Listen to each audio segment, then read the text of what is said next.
Good afternoon or evening, everyone, depending on where you're located. My name is Dion Allison, and I am a Vice President in the Infrastructure Advisory Practice at EY and a member of the 2023 WIN Awards Committee. It is my pleasure to welcome you this afternoon. As this is a national event, we acknowledge the traditional lands on which we are each currently gathered. With that said, thank you for joining us for the kickoff event for the 2023 WIN Awards season, which will culminate with the 2023 WIN Awards to be held on April 27th. It's great to see so many ladies and gentlemen joining us from across the country today. This is the power of technology, and we'd like to thank EY for making this platform available for the event. While over the past few years, we've all gotten so much better at doing these events virtually, we're also always happy to connect in person. Just within the last 3 months in Toronto, we've hosted in-person panels on Canadian aviation, sponsored by RBC, and on kicking imposter syndrome, sponsored by Deloitte. Also, in collaboration with McCarthy's, in November, we launched our 13th annual networking breakfast as part of the C2P3 conference. And in BC, we hosted a holiday event in December, which was sponsored by Deloitte. We have several other events already planned for the next few months, leading up to the 2023 WIN Awards, with KPMG as platinum sponsor, which I'm thrilled to say will be in person. So if you haven't yet joined WIN, please do so now so that you'll be on our mailing list. Note that women and men are invited to join. I'll hand over to Marie-Eve, who will tell you a little bit more about the awards and introduce the 2022 award winners who are here with us today. But before I do, a few housekeeping notes. Your microphones will be muted for the next 30 minutes or so as we hear more from our hosts. However, please feel free to raise questions during using the Q&A function, and we will be sure to address as many as possible during the Q&A period in the last 20 minutes or so of the event. You may also raise questions verbally during the Q&A session. If you'd like to do so, please indicate that you have a question by using the hand raise function. We also want to thank those of you that raised questions and topics for discussion upon registration. We will get through as many of them as possible as part of the discussion. Finally, please note that the session will be recorded and the recording retained by EY Canada. All participant information will be kept anonymous. I now introduce our 2022 WIN Emerging Leader Award winner, Maria Belzile, who is a professional engineer whose project portfolio entails a full life cycle of complex infrastructure projects such as bridges, tunnels, transmission, and transit systems. She's currently an infrastructure maintenance manager at SNC-Lavalin. I now hand over to Maria for opening remarks and introductions. Thank you. Thank you, Dion, for this introduction. Tonight, we are trying to get as much as possible from the panelists, or sorry, for the awardees of the 2022 WIN Awards. Last year, we were lucky enough to not choose 2 leaders, but 3 leaders. So we all gather them here tonight with us. One thing about the WIN Awards is that it's at the core of what the WIN, the infrastructure network, is about, with all the values of to join, to support, and to celebrate. So nominating another woman is recognizing the excellence in our peers and show that we strive for a better career for ourselves and create a sense of women excellence in our industry among all peers, men and women, and to also show that we take our future in our own hands. From a personal experience from having won in 2021, just the entire process from someone saying, hey, I would like to nominate you, to being nominated and shortlisted and finally win, the whole experience was amazing and made me feel very empowered, and the recognition in the industry still lasts this day. So without further ado, I'm going to introduce Tamara Vrooman, which is our 2022 Outstanding Leader Awardist. Tamara is the President and CEO of the Vancouver Airport Authority. Prior to this, she was the President and CEO of Van City, Canada's largest community credit union with over $20 billion in assets. She was also a deputy of Minister of Finance for the province of British Columbia.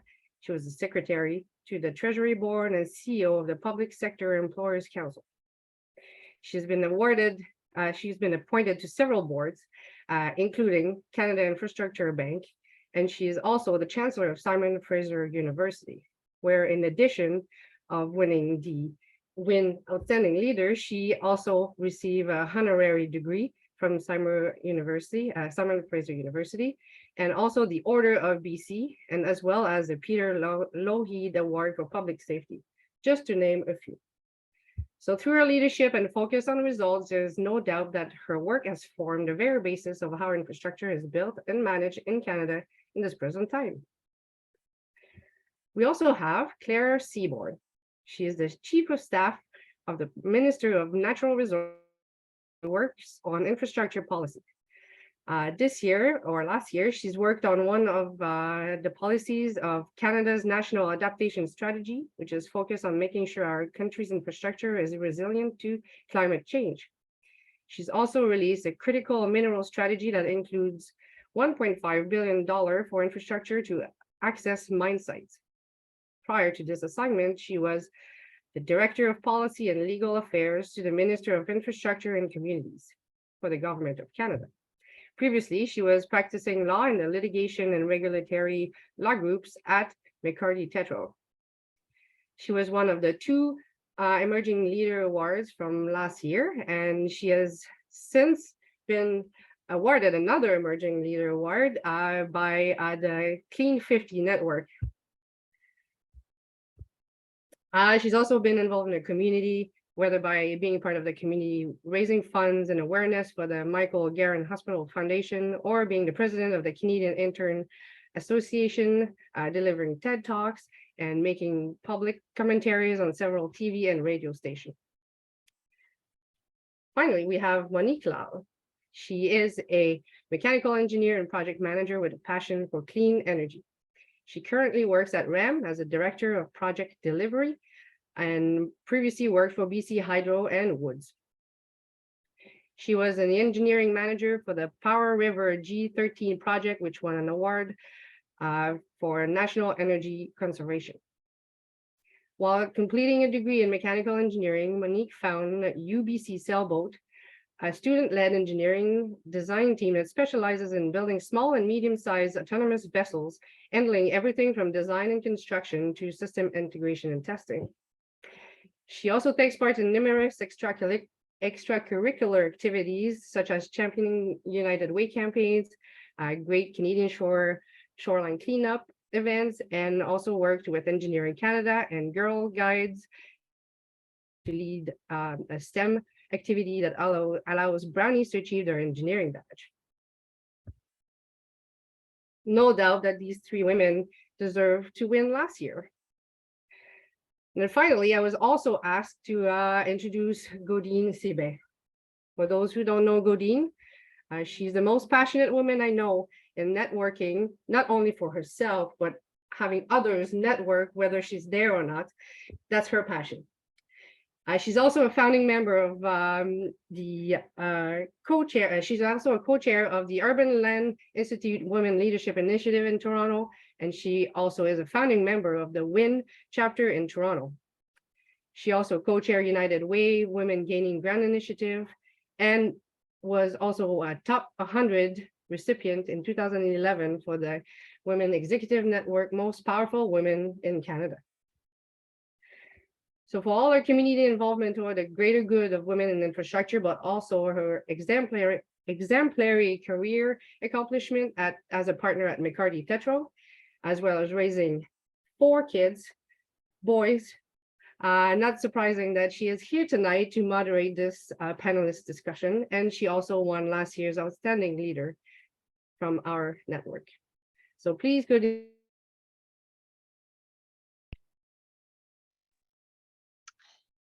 Oh my goodness. Thank you, Marie-Ave. I think we can all say thank you so much for a very special introduction. And just so everybody knows, we're so excited Mary-Eve was able to give the full presentation today. She's going to have a baby next week. So here we are. Great passion and energy. And so I want to say thank you to Mary-Eve for that very generous and thoughtful introduction. So thank you.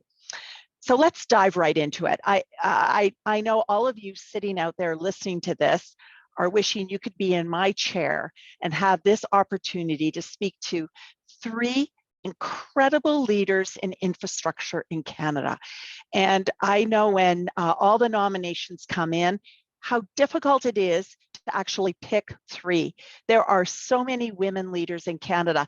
And I just want to make sure that everyone realizes you can still nominate people for the 2023, and there will be more details that will be posted on that. But when you're listening to these women, about others that you can profile and shed a light on as well. So let's get at it. So it's been 9 months since the announcement, and you all received your little award. Like, I'm just pulling mine out because I love it. So here's the award. Look at everyone's pointing to their, yes, exactly. So thank you. It's the most wonderful thing. Thank you. And Claire, her daughter, holds on to it. So that's why I understand hers is in here right now.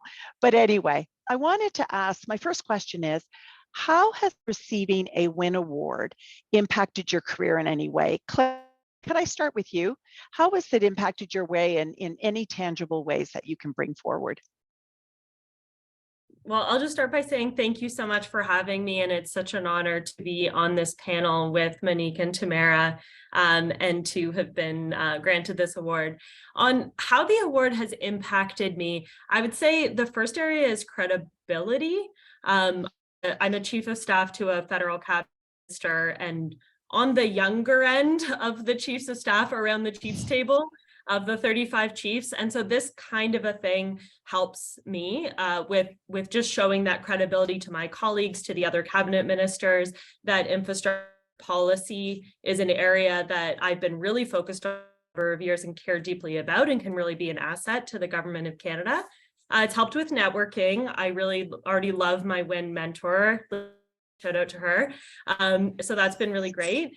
And then finally, I think it's going to unlock opportunity. And I'm not at the stage yet when I'm looking for a new job, but that stage is going to come at some point. And I can already tell that this network of women will be an asset that I will draw on. So I'm coming for you, Tamara, Godin, others, when it's time to kind of like think about what is the next opportunity. And it's funny because I was actually talking to Lisa Raitt today, who she and I aren't aligned politically, but we just have so much in common when it comes to law and my interest in infrastructure and her running a port authority. And she raised this. She said, Claire, I noticed that you won this WIN award. And that went a really long way. And I didn't know she knew that. And so that went a really long way in my ability to kind of network with her, communicate with her, and for her to help give me career advice, which I so appreciated.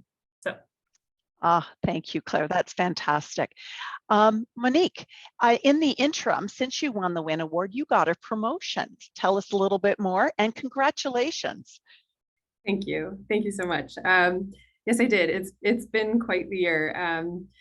I'm not sure that the award necessarily got me the promotion, but I'm sure it didn't help or it didn't hurt. But I have to say that honestly, similarly to Claire, I think actually prior to this role that I'm in right now, or this firm that I'm with, I really didn't have a whole lot of presence in social media. I wasn't really plugged into LinkedIn. I was working for a company that I didn't really need a social network. So I was somewhat of an unknown, I think. This put a spotlight on me for sure. I have made connections that I know for sure I never would have made. So but truthfully, a million times more important than that, I also wasn't actually really connected into the WIN community prior to last year's awards process. The community of women that I have now is just a million times more important than any award could ever be. It has been so amazing what's been unlocked. The events I've gone to are fulfilling and just so supportive on a personal and professional level. So yeah, it's been a whirlwind and it's been amazing. Thank you, Monique. You know, these type of awards can be part of a deliberate effort to raise our profiles, but sometimes it can feel uncomfortable to take charge of it and be out here and win an award. And how do we push past that, Tamara? How do we stand out? I'd really welcome your views, given your incredible career. Yeah, thank you. And I too am so honored to be part of this group and really thank Ann Stewart for nominating me. I think it's important to recognize the people who support us in these networks. How to stand out? I might say run an airport in a snowstorm. But aside from that, I think, you know, sometimes we think that there's a prototype or an archetype of the ideal successful emerging leader in any sector, including ones that are as so frankly male dominated as infrastructure. And I guess my observation and my learning is that we do our best when we are ourselves and we surround ourselves with a network of people that recognize who we are and what we bring, and we build our network and we build our confidence through the support of peers and mentors around us. And that's why WIN is so important. It's a group of women supported, as was noted, by men in diverse parts of our career, in diverse regions of the country, working in, again, what has not traditionally been a place where women have been recognized in leadership and thrive. So I really think what's so important about WIN is it welcomes that diversity, welcomes people at the beginning to emerging leader recipients, right? I think that shows the recognition of that this network has. And I would just really encourage people who are part of the network to really focus on who you are and what you bring and what you value, rather than some mythical archetype prototype that none of us can achieve anyway. And the network like WIN to grow, to learn, to develop and support that uniqueness. And Tamara, if I could just ask you a follow-up question, because about being a strong leader. I noticed when looking at your career and your bio and so forth, you made a point of building your financial literacy. Yeah. That was one leadership skill you really spent a lot of time on. And I want to talk a little bit about technical and skills and how you develop both. I think it's not one or the other, but it's both. And I'd just be curious I think you could have some really good insights in that for us. Yeah, I don't. I'm somebody who has spent most of my career in business and finance. Yet, interestingly, I have a master's of arts degree in history, and so I have a technical degree in terms of finance. However, I was always really good at math at school. I just pursued history because I found it interesting. But I did find that not having that credential, the first job I applied for, which was at the Treasury in the Ministry of Finance in the province of British Columbia, I got all the way to the final interview, and then I didn't get. When I sort of went back and said, "Oh, really?" and they said, "Oh, you present well, you've got great references, you write well, but like we're worried you can't add." I'm like, "What? I can't add? Of course I could add." So I went back and took every graduate level economics, quantitative analysis, statistics, calculus course that I could, and I came back a year later with my A+ transcript in hand and sort of said, "Now what's your excuse?" And I honestly think they were so surprised to see me. They felt and hired me as the, no joke, junior assistant to the co-op student. So but I did learn something through that, which was the fact that credentials do matter. And if you don't have credentials, that's okay. But then you need to be able to have a career narrative, I call it, that demonstrates that you have the equivalent. but I don't think you necessarily need to have, you know, a PhD in order to have those credentials, just enough that shows that you don't have a blind spot there and that you're literate. I actually found, not coming from a background, when I had to brief cabinet ministers and premiers and occasionally prime ministers who may not also have come from a finance background, my ability to translate for them into real language in real time really helped decision making. So it's not ultimately a weakness, but it can be one of those initial barriers that do need to be overcome. And so that's why I focused on it. That's really helpful. I noticed both Monique and Claire nodding at various points in that. Would you jump in here, please? Provide some thoughts and feedback as you're listening to Tamara. You know what? It's interesting because my experience is I'm surrounded by people that have a ton of credentials and very little depth.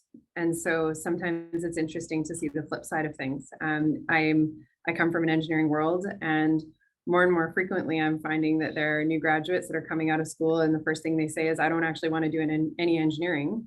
I want to be a manager. And it's like, well, you got to do a little bit of time, and they go right away and they do all these credentials and they show up with more letters after their name than in their name. And it's like, but have you ever actually done? So it's sort of an interesting balance of having that depth of you know, that credibility. Actually, Claire, that you kind of referenced earlier, is there's a credibility in being really strong in what you do technically, but then I agree with you, Tamara, that you need sometimes just that certification, that qualification to kind of put the whole package together, because sometimes it can be hard to make your way without it. So it's kind of an interesting balance, I find. But. What resonated for me about what Tamara was saying was about translation, how when you learn a skill or a topic or a discipline a little bit later, it makes you a better translator of that topic. And I think for me, I didn't spend forever working on energy issues or climate policy, and now end up speaking to lots of folks, including the general public, about energy issues or hydrogen or offshore wind power. And I'm not a technical expert in those areas, but I have tried to understand them just enough in order to be able to communicate them. And sometimes that fresh eye, I think, can really help.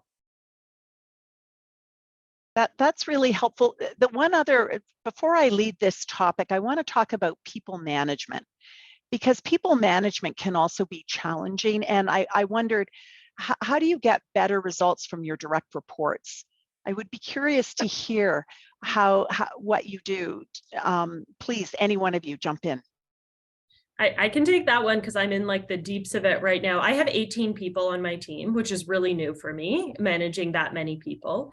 It's really new. And right now, since the House of Commons isn't in session until the end of the month, I'm having that stage of checking in with each member of my team, time with them.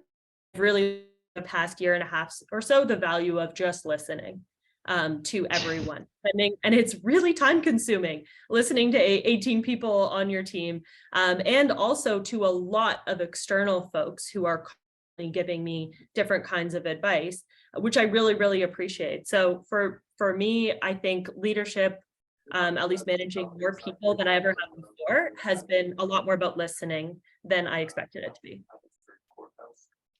Monique, do you want to jump in at all on this, or? Yeah, I would agree. I'm new to the kind of direct people leadership role as well. For many years, I was a project manager, and so I was responsible for the project, but nobody functionally reported to me. In my role now, it is it's very different, and it is about listening, and I find it's about finding what motivates certain people.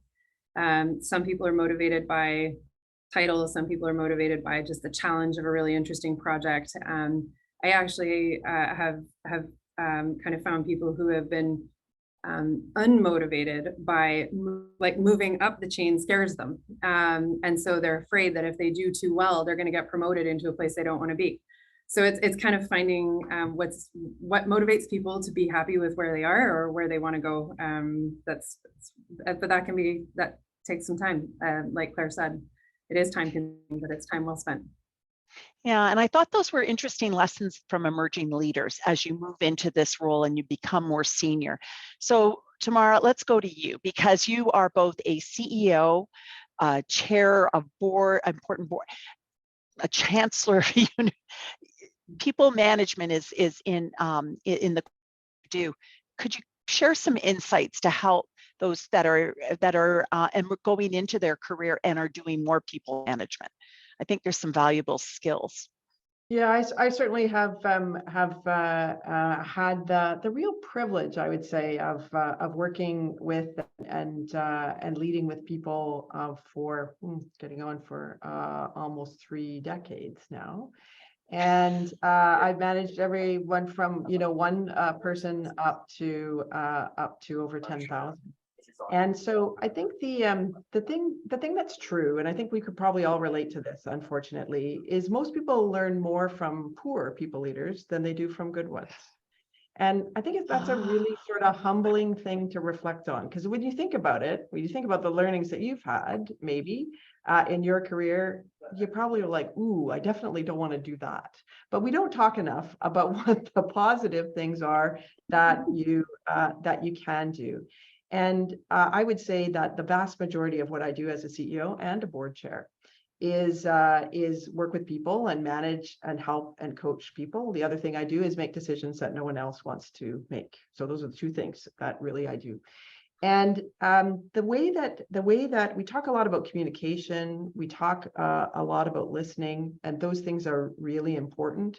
The 2 other things I would say, though, is in order to lead people really well, including a huge group of people, role modeling is really, really important. I cannot emphasize that enough. What you do is way more powerful than what you say. And so being conscious of the fact that you are always being watched, not in a bad way. People are super curious about what you do, and they want to learn from you, and they are thinking about, you may be a new people leader, but they're thinking about what it looks like to become you, right? So role modeling and being conscious about that and seeking feedback. So because maybe the things you think you're role modeling are getting lost in translation, is a vital, important part, in addition to listening, in addition to empathy, in addition to motivation, in addition to communication of leading people. And again, I would take that back to when we think about the things that poor leaders have taught us, it almost always, I think, is in the case of poor behavior and poor role modeling, right? So really thinking about your role, how people watch you, and then being open enough to seek feedback to make sure that the things that you think you're doing are actually the things that they're receiving. Okay, everyone, that was a master class, just right there in leadership. So I'm just pausing and taking in so much of that wise counsel and advice. So thank you. That was a master class. So thank you. I'm going to pivot a little bit and talk about children, because that was a topic that came up in the feedback back to us about what people wanted to speak about, and the planning or navigating career journeys around children. But I also want to add into that other career giving responsibilities. Some people have elder parents they're looking after, or other dependents. Sorry, is anyone else getting any feedback here? I'm hearing someone else speaking, and I'm just if we can, yes, thank you. But career journeys around children or other caregiving responsibilities. And again, Tamara, I am going to jump to you, but then I am going to jump to Claire and Monique. You know, you were the first deputy minister. This stat shocked me, so this is what I really wanted to talk about it. You were the first deputy minister in BC to take a mat leave or a parental leave. First one. Well, of course, I found that stunning. So anyway, let me get past that. Was that a hard decision for you? And just tell us a little bit about how you grappled with the question of if and when to have families and so forth, because there's a lot of people on this call that brought that question forward to us. Yeah, certainly. It was a surprise to me too, to be candid. So I was the first woman, a deputy minister of finance for the province of British Columbia, and the youngest. And so when we decided to have a family, I was 34, going on 35, and I was surprised too to learn that there was no maternity leave. So that's one of the gifts that I gave to the province, was to design a maternity benefit program for senior public servants. But I think in terms of when to make that choice, we are seeing, and in my case, my spouse was very supportive, and he stayed home when our son was younger, so I could continue to work. And we are seeing that data. If we look at the data right across the country, we are seeing a leveling of the number of dads. And we did some work at the credit union around how to support dads to take parental leave, because they often also have worries about their career. Will they be seen as weak if they take parental leave versus continue on with their career? So it's both sides of the equation. So we really need holistic parental and maternity leave policies to make sure that that's balanced. But I did have lots of support. And then I guess the other thing is, somebody told me early on, and I found this absolutely to be true, the person who invented the idea of the superwoman, the woman who's perfect at her career, the woman who's the perfect mom, who's like totally fit, eats well, volunteers in the community, blah, blah, blah, that person does not exist. And I think it's super important that we call that out.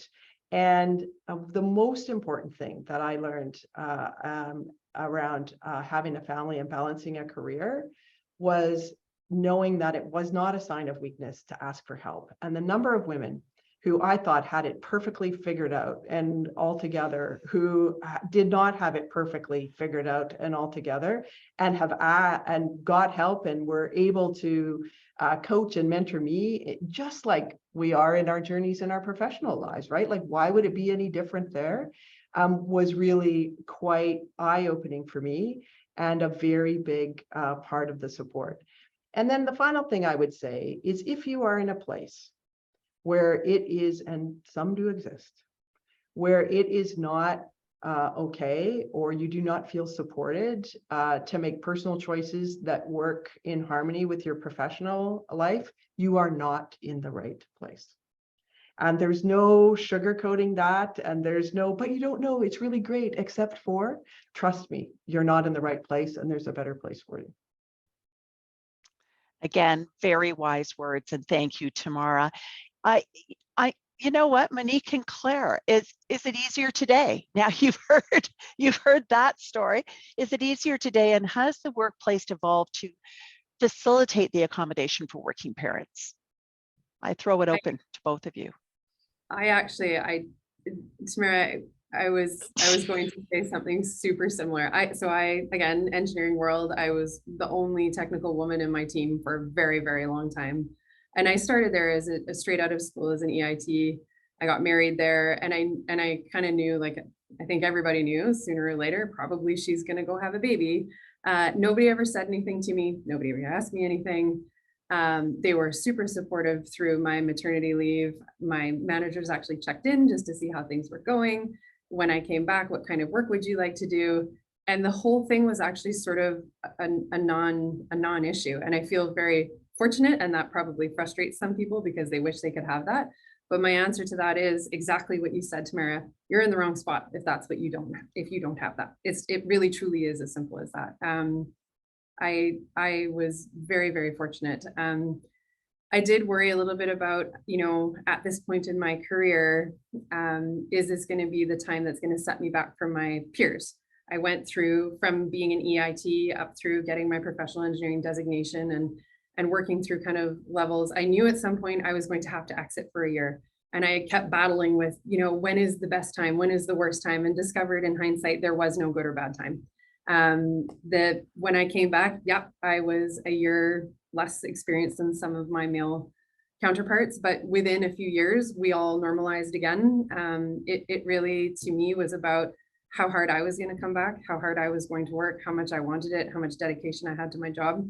And it truly, in hindsight, made very little to no difference. So I don't know that there was a right time, or maybe I just got super lucky and I happened to hit it right.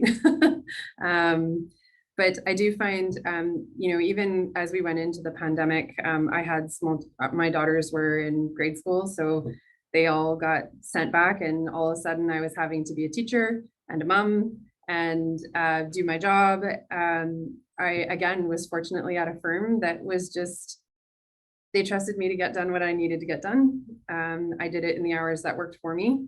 I think the world really learned a lot in that time about our ability to get those things done when we need to, and to trust us as professionals. And I actually, it was of course extraordinarily difficult, but such a time with my kids that I don't think I'd ever get again. So there was silver linings there. And now coming back, I mean, we work in a hybrid environment, so I'm able to kind of make that balance. It's still not easy. It's certainly not. But yeah, I really must say, I don't think I ever really felt a strong impact on my career because I had my children. Claire, please, I'd welcome your thank you, Monique. And Claire, you jump in as well, because Sure. your children are just a little bit younger, I think, than Monique. So it's so interesting hearing these different stages. Yeah, so I have one daughter who's will be 2 in April. I had to make a really hard decision in 2021, which was when should I come back from my mat leave? And I was offered my current job of being a chief of staff while I was on my mat leave. And credit, first of all, to Katie Telford, who did, I think, a really good job trying to make sure that women on mat leave were promoted up as they came out of their mat leaves. And that was a really intentional thing. So I think that's an amazing thing about having a woman chief of staff to the prime minister, to make sure that that could happen. But I was given an option. Did I want to come back after 12 months of mat leave, but have someone else build my team, or come back early from my mat leave and I could build my own team? And I ultimately decided that I wanted to build my own team. So I had to do this difficult thing where my daughter was 7 months, and between 7 and 10 months is when I kind of worked part-time while onboarding my team and doing all of the interviews, so that I could be, by the time she was 10 months, I came back full-time, still a little bit earlier. I was planning to do 12 months, but the benefit of that is that I got to choose my own team, set up the structures, do it the way I wanted to do it, and I felt really strongly about that. But that was a really difficult decision, and it was one that I had to make only for myself. There was nobody else to make that decision for me.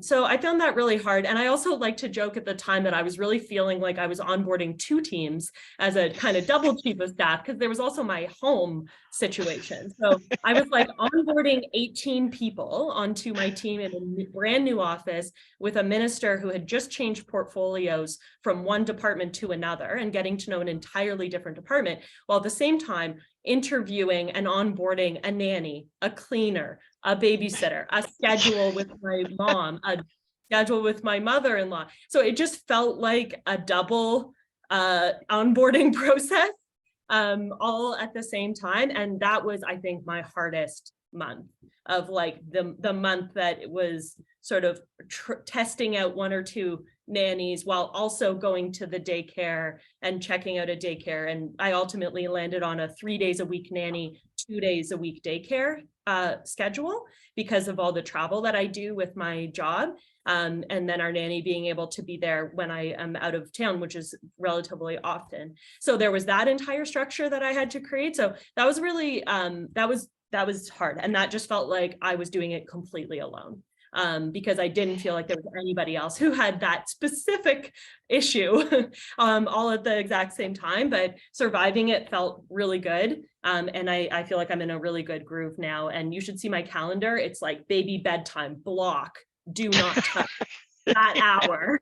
It's like really aggressive because otherwise I wouldn't get to see my daughter or have family time. So I have pretty aggressive blocks, which is hard because my current boss, my minister, Jonathan Wilkinson, the Minister of Natural Resources, he is based in Pacific time. He's in Vancouver half the time, which means that it's right during my daughter's bedtime that he is often like right in the crux of wanting to ask me a question. So I had to create an entire system where I always give him a binder of material while I go and put my daughter to bed. And then he asks me the questions after she's asleep. Then it's like, okay, minister, come at me. You can go ahead. But I always set him up with reading during that period just to like keep him at bay. And these are kind of the tactics that have worked for me at least. Well, I think this has been great. This is like the whole span. We've now covered all of childhood and we haven't even got into elder care. So arts and clapping and other things go. So obviously your comments are resonating with so many. So thank you. I'm just going to pivot one more time because I think right now infrastructure is so important to Canada and the competitiveness of Canada and where we are on in the global stage. And I want to talk about what do you see with each of your different lenses, because you all have different industries, different lenses. What are the biggest opportunities you see in the infrastructure space, and how do you take advantage of them? Where are you seeing those? And I think because I know there's a lot of people on the call that are in all different sectors of the infrastructure industry, and they're all thinking about, you know, maybe they're ready to make a change. The pandemic's changed things, but it is certainly infrastructure's time right now.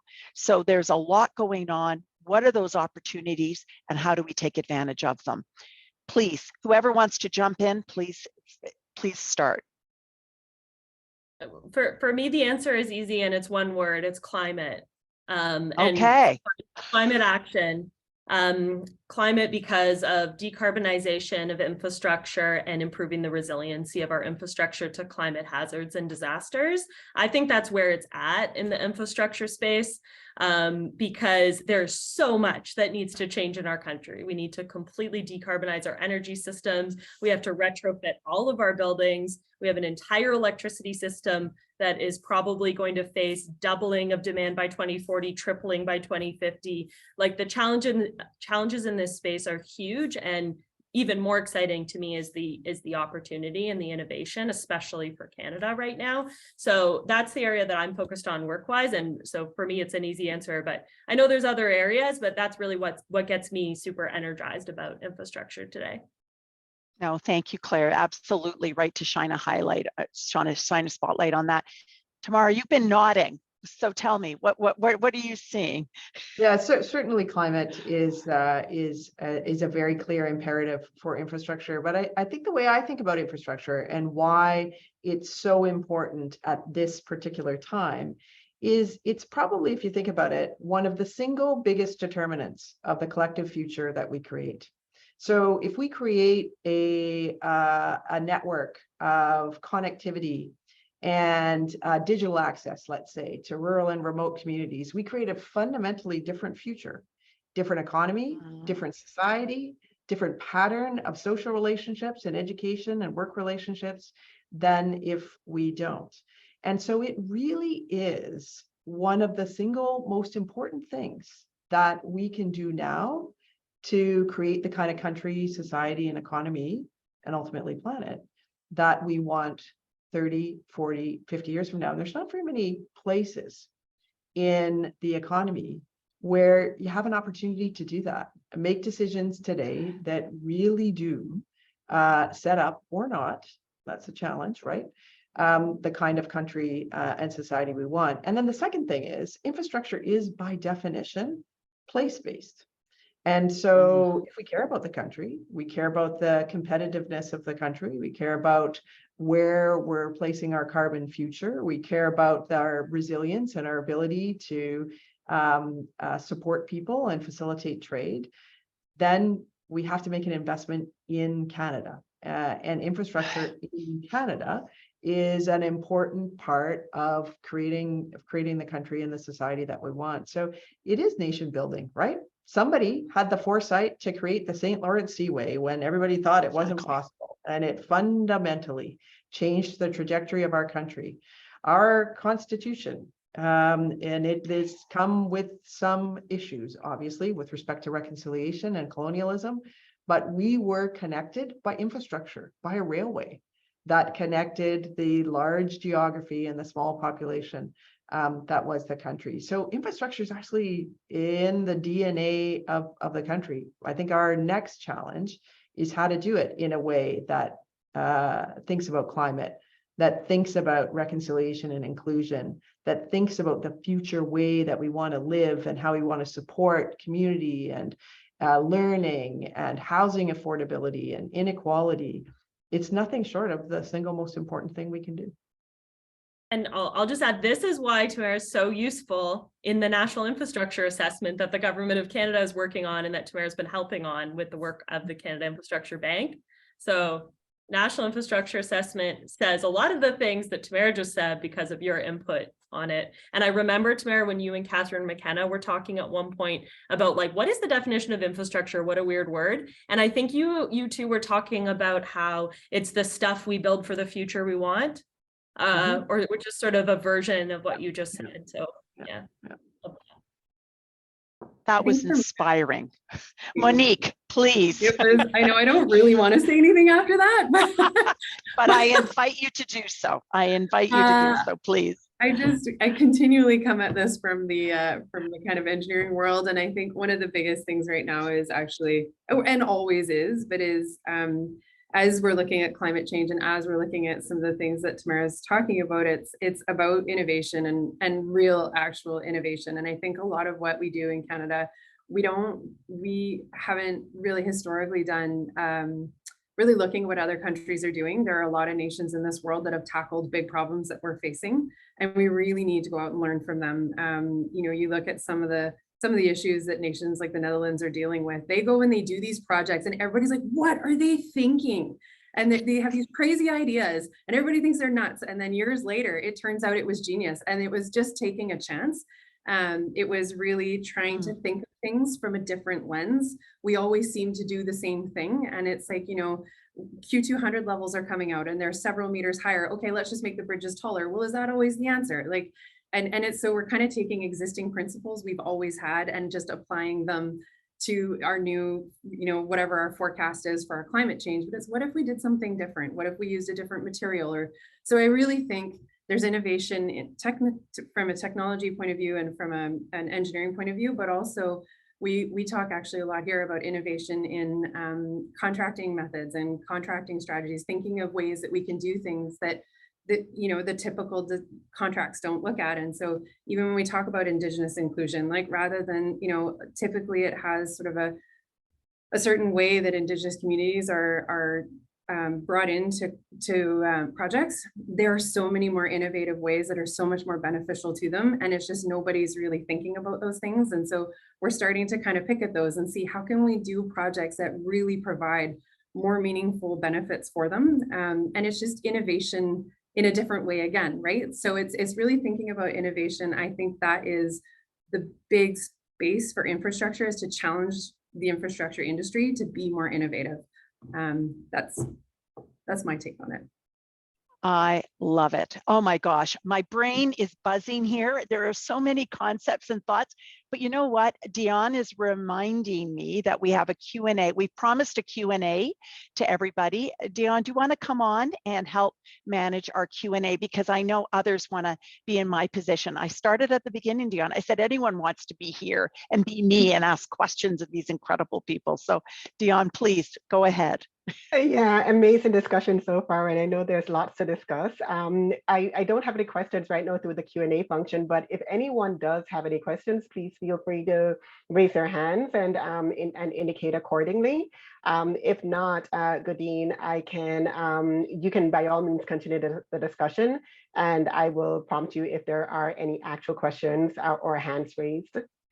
Thank you. And please do ask questions, because this really is a unique opportunity to hear it with different lenses from different, you can see why these are our winners this in 2022, because they just bring such different perspectives to this discussion on infrastructure, and I find it extremely interesting.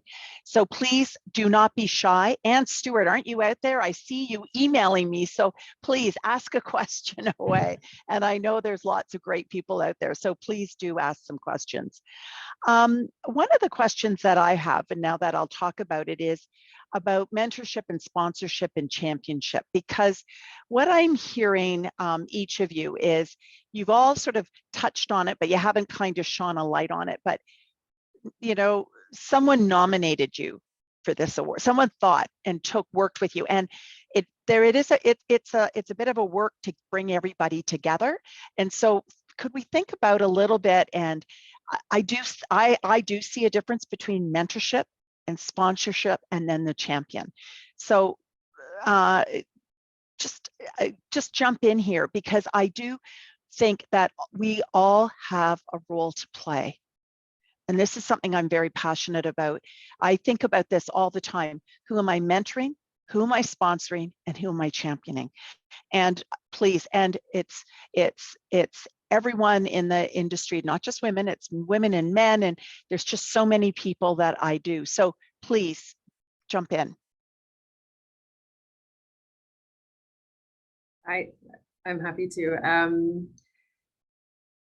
I would say I've actually thought quite a bit about this in the last couple of years. I think I spent a really long time without really a formal mentor. Well, definitely without a formal mentor. I have had amazing bosses along the way that have really helped me build my technical skills. But it wasn't until maybe, I don't know, 5 or 6 years ago, I formally developed a mentorship relationship with someone, an executive woman in the firm that I was working at. And I was really excited about having the opportunity to work with this woman. And she was unbelievable. She had accomplished things that I couldn't even imagine.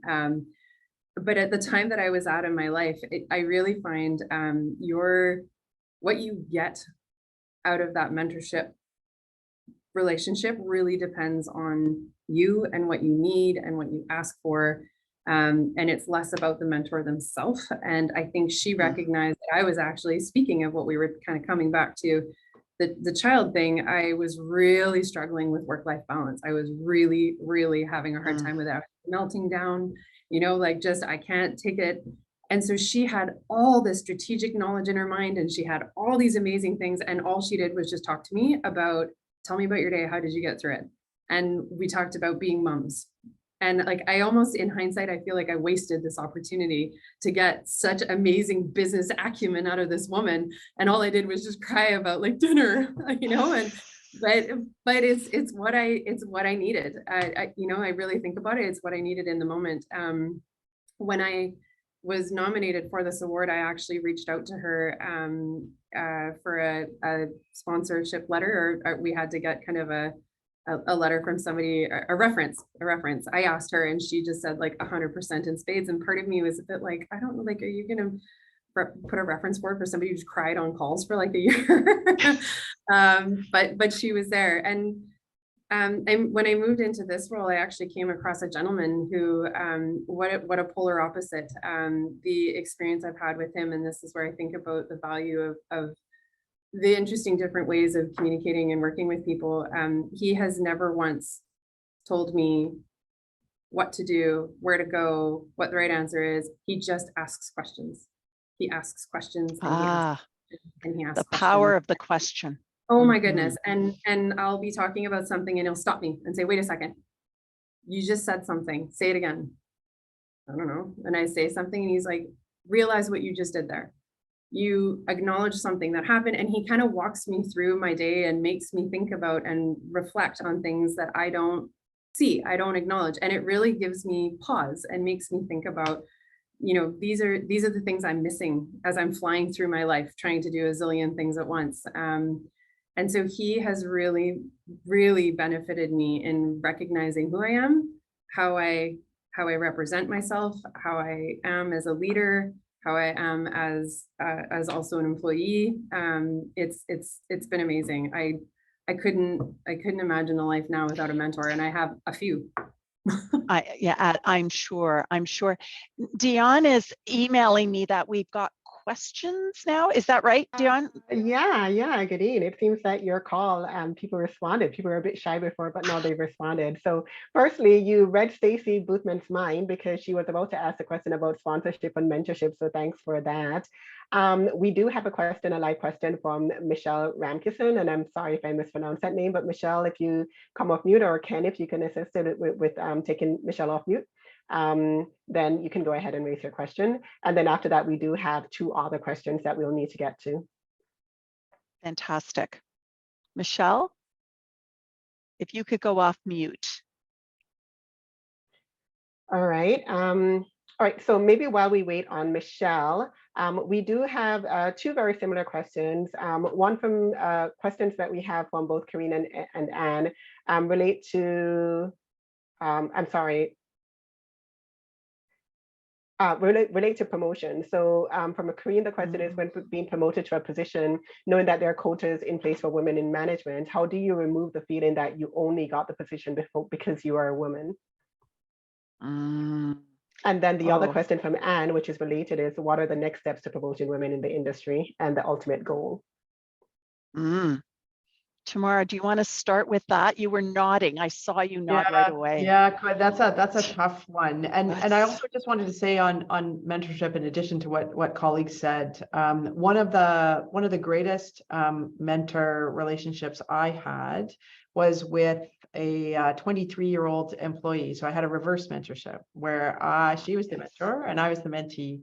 And so mentorship, and I learned a lot, let me tell you, about the younger part of our workforce, what our customers were wanting. It was a different perspective, but it was very structured in a mentorship relationship. So mentorship relationships can go in different directions and can be very, very valuable.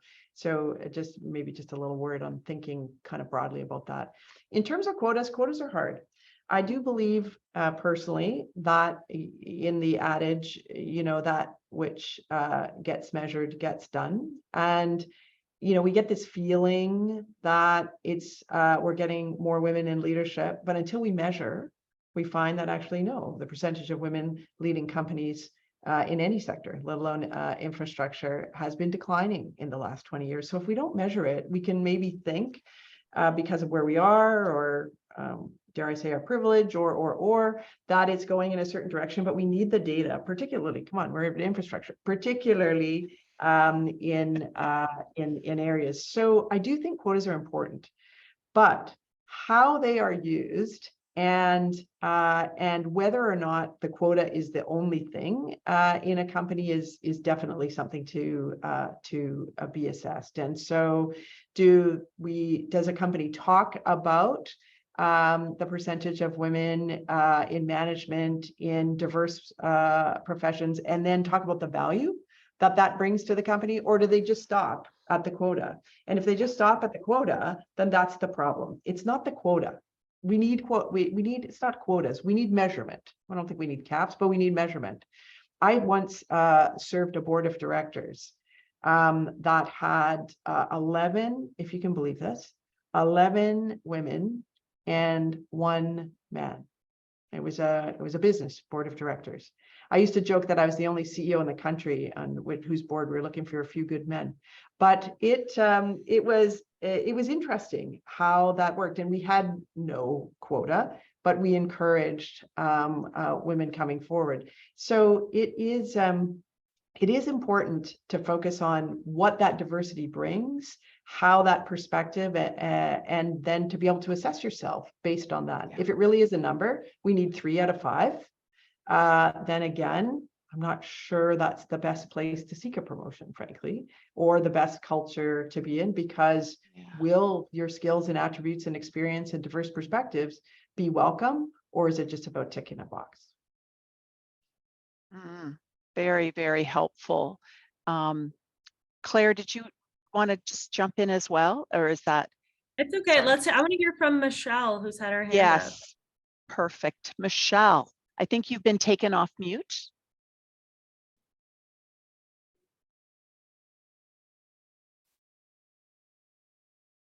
Ken, I'm not sure Michelle's off mute. It appears that she is, so I'm not quite sure what the difficulty there is. Michelle, if you're unable to speak, please feel free to put the question in the Q&A and we'll certainly get to it. In the meantime, we do have a couple other questions. Rachel wanted to ask the award winners how you all approach learning something new and unfamiliar, and how do you identify gaps in knowledge and create a plan to fill them?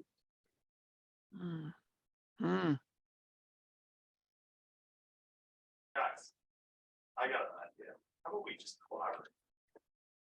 That was like, wow, what I've learned in my career. Amy, if you could go on mute, I think you're Take just the picking up cycle someone. fucking apart. Like how many times? Thanks, Amy. Dion, maybe repeat the question. Sorry, because I couldn't hear it off. So just for 1 second. Sure, I'm sorry about that. Yeah, the question was how you all approach learning something new and unfamiliar, and how do you identify gaps in knowledge and create a plan to fill them?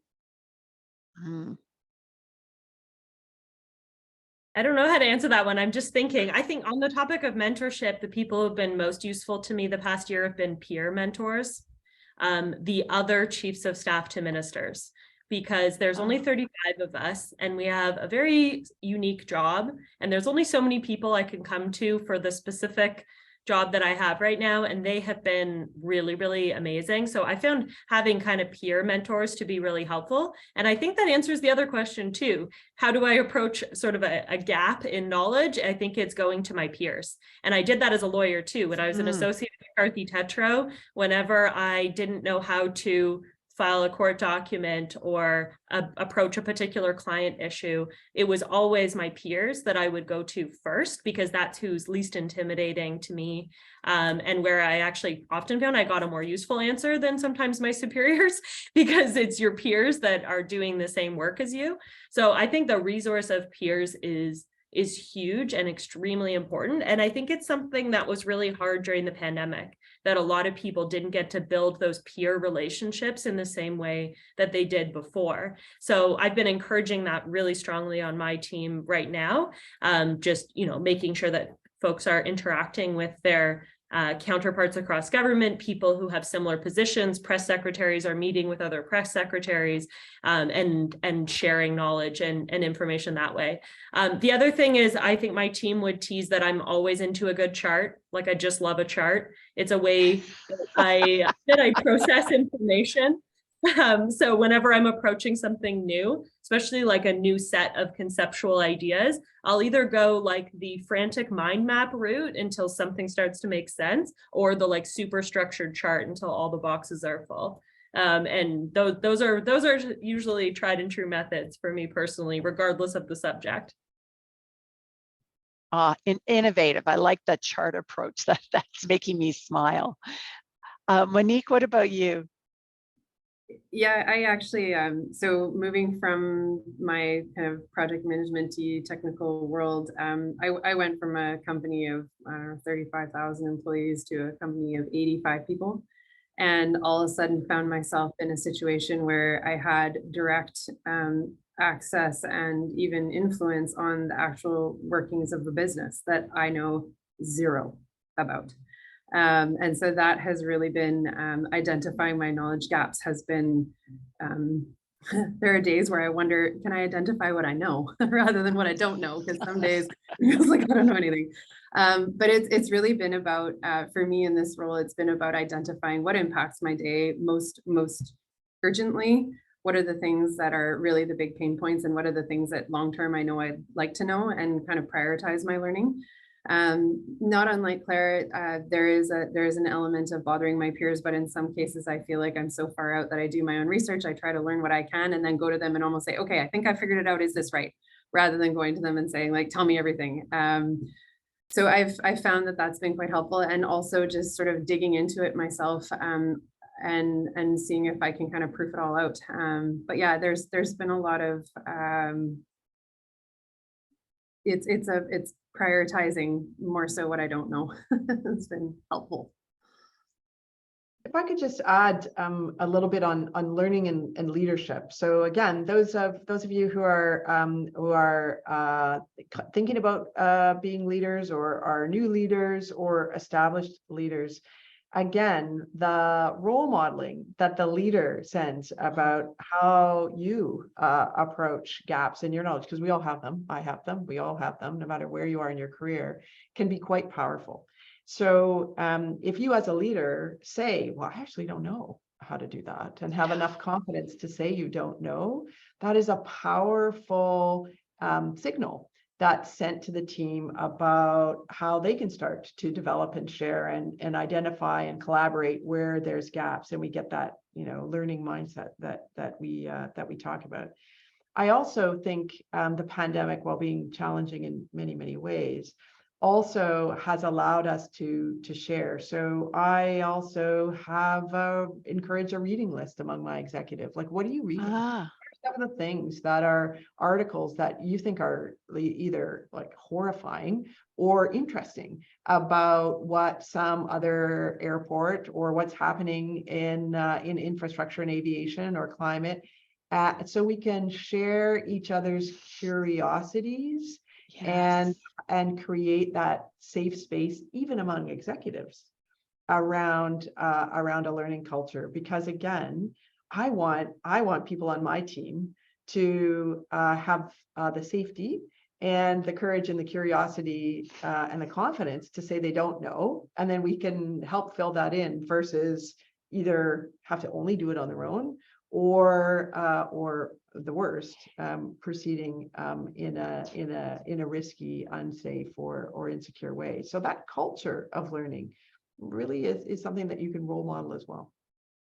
Yeah, and it's helpful to get outside your echo chamber, because I find as soon as I love the idea of a reading list. That sounds good. We may ask you for one. So just stay tuned. That could be something really, Dion, we should get the reading list and put it forward, because I think, and the podcast. Are you a podcast listener? Who raise your hands if you listen. I listen to podcasts too. So yeah, exactly. So those are fabulous as well. Dion? Yeah, so yeah, absolutely. It would be great to get that list and share it with the network. I know that we're pretty much out of time, but I was wondering whether or not we had, if the panelists can indulge us for maybe 5 minutes more. There was a question from Stacy with regards to the infrastructure space being predominantly male, and whether we'd find career progression and salary, and how did you find career progression and salary compared with men, and did you overcome any assumed inequalities, particularly in salary? Maybe I probably have the longest time span on that one of the panelists.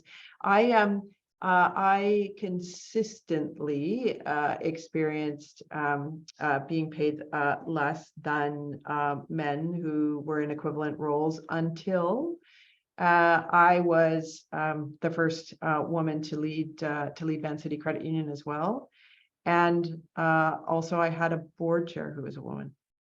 And she was quite adamant that my starting pay would be the exact same amount as the person who I was succeeding when he departed. And it was a very simple thing. Like, she didn't want it, it was very simple. On principle, this is how this will be. I'm not sure, to be candid, if that would have been that simple, or I would have had that experience, which I have reflected on and used myself now over and over and over again. Sometimes it's just as simple as asking and deciding, particularly if you're in a position of leadership. If I hadn't had a woman as a chair, which is why it's important that we have women in leadership roles across the infrastructure ecosystem, in advisory roles, in board roles, and in leadership roles, to make sure that those perspectives are built in.